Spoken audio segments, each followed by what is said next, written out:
Thank you very much for coming. I'm impressed that there are so many people here who are actually interested in the Zimbabwe issue. We're going to split this between us, and we'll talk a little bit about some of the findings of the book and the research in the book. We want to keep the talk as short as possible to allow time for question and answer and discussion.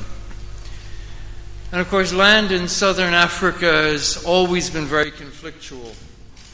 And so I want to start my talk with an unpleasant story, a nasty story of when the war veterans occupied the land. It was violent. It was done at gunpoint. The farmers lost everything. They lost their cattle. Their houses were burned.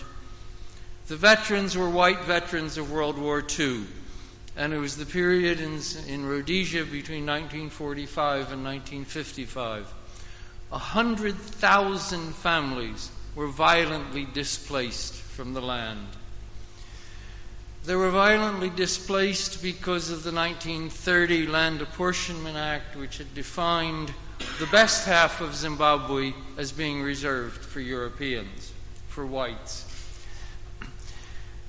In 1968, in UDI Rhodesia, a gentleman called Malcolm Rifkind wrote a thesis. At that point, he was just a student. He later became Sir Malcolm Rifkind and Foreign Secretary in Britain. But he wrote, "Today, land is a burning issue in Rhodesia, but only for Africans. As far as the Europeans are concerned, the problem has been resolved in their favor. However, a settlement which is opposed to the wishes of 95% of the population cannot be declared to be final, and land will remain a vital problem, at least until the whole political system is changed." So it's interesting that Malcolm Rifkind predicted what happened, but it did require a liberation war. And the liberation war was led by the children of the people who were thrown off the land in the 1940s. And they were fighting not just for independence, but for land as well. But the Lancaster House settlement in 1980 really blocked land reform. It was willing buyer, willing seller, so that there was an initial resettlement in the early 1980s, but it was only of the worst land, the poorest land, the bankrupt farmers who were prepared to sell. So that finally led to the occupations in 2000.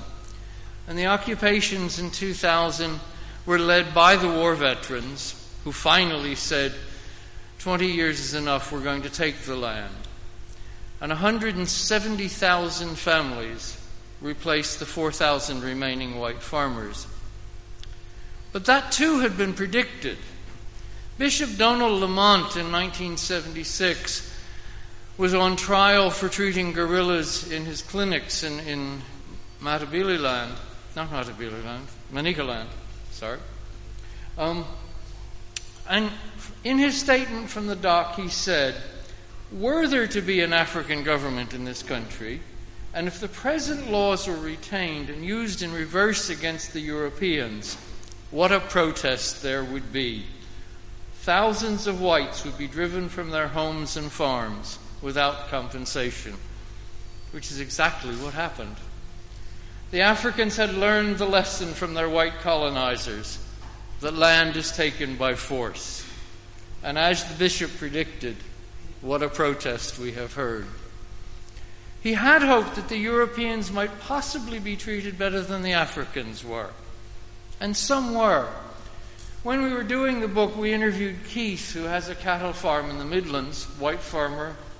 He's well known in the community, very supportive of the local community, of local cattle farmers. And he was regularly in the communal areas, and he knew how crowded they were. He said, "I knew that this couldn't continue." So when the war veterans came pounding on his door, he invited them in. He passed the brandy around and said, "Let's negotiate." And they did. And he kept part of the land, and most importantly for him, he kept access to the river so that his cattle had water. And he pointed out there was no violence in his area. But Keith also admits that he was unusual. He says that most of his neighbors lived in a white bubble and never saw how overcrowded black Zimbabweans were in the communal lands. And most important, they didn't see land reform coming. Now, there are other examples too. I mean, every farm was occupied in a different way. And we were talking to some women who occupied a farm as part of the 2000 occupations. And they had decided, okay, we will leave the white farmer in the farmhouse. That's okay. We'll leave him space for the cattle. They took the rest of the farm. They planted their maize. When the maize had gotten to be about this high, the farmer drove his cattle into the maize to destroy their maize. And the women said, okay, enough is enough. They moved their camp around the white farmer's farmhouse, did all their cooking under his windows, and decided to have parties all night. And so they had singing and dancing all night around the house, and the white farmer finally left. Done in different ways. The land reform was obviously hugely disruptive.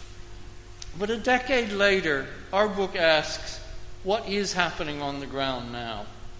And I'm going to hand over to my co-author, Jeanette, who will talk a little bit about what's happening now, and then I'll come back and wrap up.